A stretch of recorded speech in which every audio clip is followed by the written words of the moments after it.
In today's video, I'm going to teach you how to get candle close timer on Tradingview. This quick setting adds a small but powerful tool to your chart. A live countdown showing exactly how much time is left before the current candle closes. It's especially helpful for timing entries and exits, staying disciplined around bar closes, and making sure your decisions match the time frame you are trading. Start by opening your charts in Tradingview so you are looking at the symbol and time frame you want to monitor.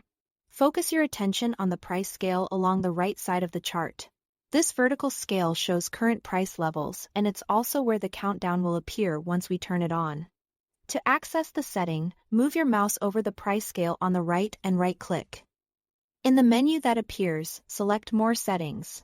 If you prefer, T here is an alternative way to get to the same place. Click the Settings gear icon at the top right of your chart. Either path opens your chart settings inside the settings. Go to the Scales tab. Look for the section labeled Price Labels and Lines. In that section, find the option called Countdown to Bar Close and check the box.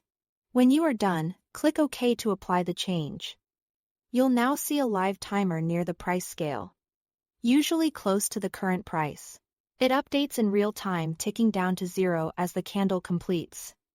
The countdown always reflects the time frame you've selected. On a 1-minute chart, you'll see seconds counting down. On a 15-minute chart, it will show the remaining minutes and seconds for that bar. If you switch time frames, the timer automatically adjusts to match. A couple of helpful notes as you use it. The timer is designed to be glanceable, so you don't have to hover or click anything to read it. It's tied to the active chart, which means it will remain on for this chart layout until you turn it off using the same setting. If the timer seems out of view, make sure you are looking at the right edge of the chart where the most recent price is plotted. Since that's where the countdown lives. That's all there is to it. Thanks for watching and happy charting.